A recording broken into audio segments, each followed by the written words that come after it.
आजम को पत्नी बेटे सहित 7 साल कैद। बेटे की जन्मतिथि विवाद में विशेष अदालत का फैसला। दोस्तों, वीडियो को लाइक व आर के वीडियोस चैनल को सब्सक्राइब कर लें व हमारे राजू भाई फेसबुक पेज को फॉलो भी कर लें। सपा के पूर्व विधायक अब्दुल्ला आजम के 2 जन्म प्रमाण पत्र प्रकरण में कोर्ट ने उनके पिता सपा नेता आजम खां, मां तजीन फातिमा और खुद अब्दुल्ला आजम को 7-7 साल कैद की सजा सुनाई है। तीनों पर 50 से 50 हजार रुपए का जुर्माना भी लगाया है। सजा के बाद तीनों को जेल भेज दिया गया। आजम खां की ओर से रामपुर जेल में ही रखने की अर्जी दी गई। हालांकि कोर्ट ने इस पर सुनवाई नहीं की है।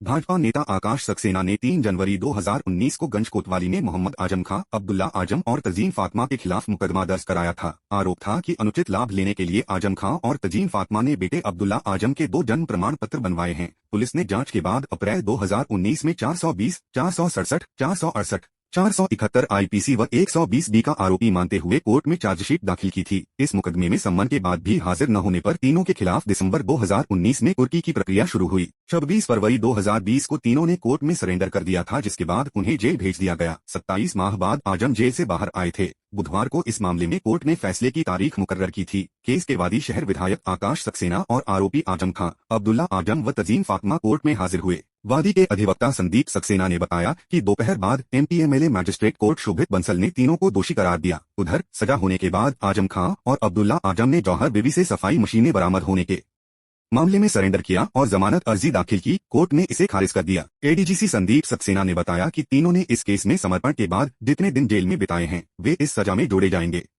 ये फैसला हुआ, इंसाफ नहीं आजम खां।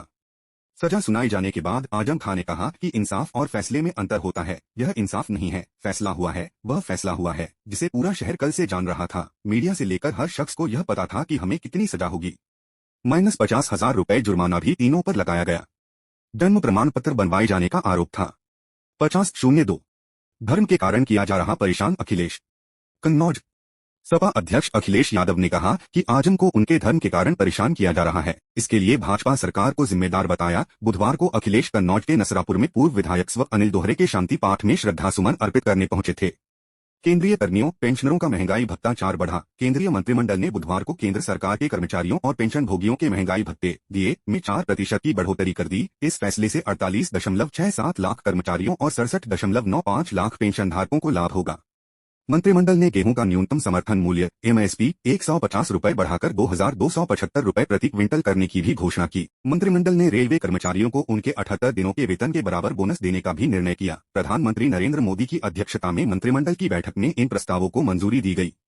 1 जुलाई 2023 से बढ़ा भत्ता। अब सरकारी कर्मचारियों का महंगाई भत्ता और पेंशन धारकों को महंगाई राहत यानी डीआर बढ़कर 46% हो जाएगा। सूचना एवं प्रसारण मंत्री अनुराग ठाकुर ने मंत्रिमंडल के निर्णय की जानकारी देते हुए कहा कि बढ़ा भत्ता 1 जुलाई 2023 से लागू होगा। महंगाई भत्ते में वृद्धि 7वें वेतन आयोग की अनुशंसाओं पर आधारित फॉर्मूले के अनुरूप है। रेल कर्मियों को 78 दिनों के वेतन के बराबर बोनस। फैसले के मुताबिक रेलवे कर्मचारियों को उनके 78 दिनों के वेतन के बराबर बोनस मिलेगा। रेलवे के 11.07 लाख से अधिक अराजपत्रित कर्मचारियों को लाभ होगा। किसानों ने रबी फसलों के बीज खरीदे। सरदार वल्लभ भाई पटेल कृषि विश्वविद्यालय में किसान मेले में दूसरे दिन उमड़ी भीड़। मोदीपुरम सरदार वल्लभ भाई पटेल कृषि एवं प्रौद्योगिकी विश्वविद्यालय में आयोजित 3 दिवसीय किसान मेले में दूसरे दिन किसानों की भारी भीड़ उमड़ी। कृषि विविधीकरण से पोषण सुरक्षा पर आयोजित इस मेले में दूसरे दिन किसानों ने रबी की फसलों के बीजों की खरीदारी की। किसानों ने रबी की फसलों के बीजों के अलावा सब्जियों तथा फूलों फलों से संबंधित पौधों के बीज खरीदे। इस दौरान कृषि विश्वविद्यालय द्वारा लगाए गए स्टॉल से गेहूं के बीजों की मांग सबसे अधिक रही। कुलपति डॉक्टर के सिंह ने मेले में लगाए गए सभी स्टॉल का निरीक्षण किया। उन्होंने किसान मेले में आए किसानों को कृषि में आधुनिक तकनीक और विविधीकरण की जानकारी दी। मेले में 11,500 किसानों ने लिया भाग। किसान मेले के दूसरे दिन विभिन्न जनपदों से लगभग 11,500 किसानों ने भाग लिया। इस दौरान लगभग 4,650 किसानों ने पंजीकरण के बाद निःशुल्क तकनीकी साहित्य प्राप्त की। मेले में लगे स्टॉल के माध्यम से किसानों को कृषि की नई तकनीक और कृषि में परंपरागत खेती के अलावा नए नए विकल्पों के बारे में जानकारी दी जा रही है। दोस्तों, वीडियो को लाइक व आर के वीडियोस चैनल को सब्सक्राइब कर लें व हमारे राजू भाई फेसबुक पेज को फॉलो भी कर लें। मजलूमों की मौत से दुनिया दहली। गाजा के अस्पताल पर हमले में सैकड़ों लोगों की मौत के बाद अरब देशों ने युद्ध विराम की मांग की। बाइडन पहुंचे इजरायल।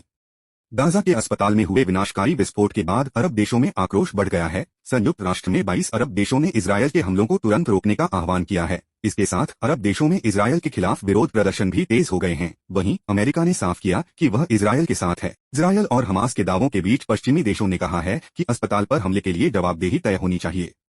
संयुक्त राष्ट्र में फलस्तीन के राजदूत रियाद मंसूर ने अरब देशों की ओर से बुधवार को संयुक्त बयान जारी कर दावा किया कि गाजा में अस्पताल पर इजरायल की ओर से मिसाइल हमला किया गया। यह नरसंहार है जो युद्ध के नियमों के खिलाफ है। उन्होंने कहा, अरब देश मांग करते हैं कि गाजा पर हमले तुरंत रोके जाएं और इजरायल तत्काल युद्ध विराम की घोषणा करे। उन्होंने कहा, गाजा में पीड़ितों को जल्द मानवीय मदद पहुंचाई जाए और फलस्तीनियों का जबरन विस्थापन रोका जाए। बयान जारी करने वाले प्रमुख अरब देशों में सऊदी अरब, जॉर्डन, मिस्र, संयुक्त अरब अमीरात और इराक शामिल हैं।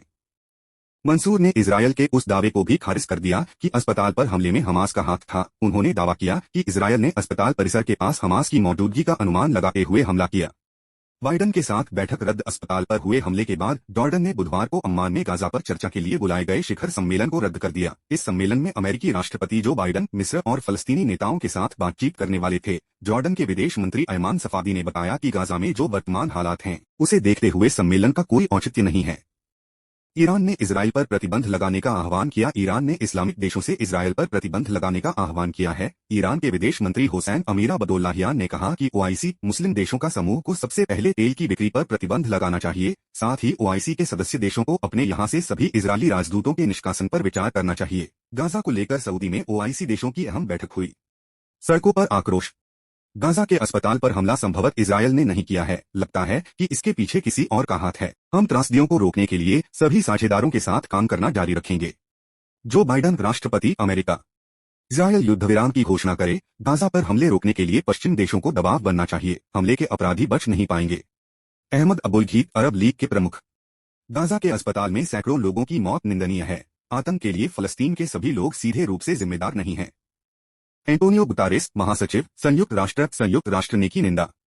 संयुक्त राष्ट्र एजेंसी, वैश्विक निकाय संयुक्त राष्ट्र, इसके शीर्ष नेताओं और एजेंसियों ने गाजा के एक अस्पताल पर हमले में कई नागरिकों की मौत को लेकर गहरा दुख जताया और घटना की कड़ी निंदा की है। संयुक्त राष्ट्र ने कहा कि अस्पतालों या असैन्य बुनियादी ढांचों पर हमले अंतर्राष्ट्रीय मानवीय कानून का उल्लंघन है।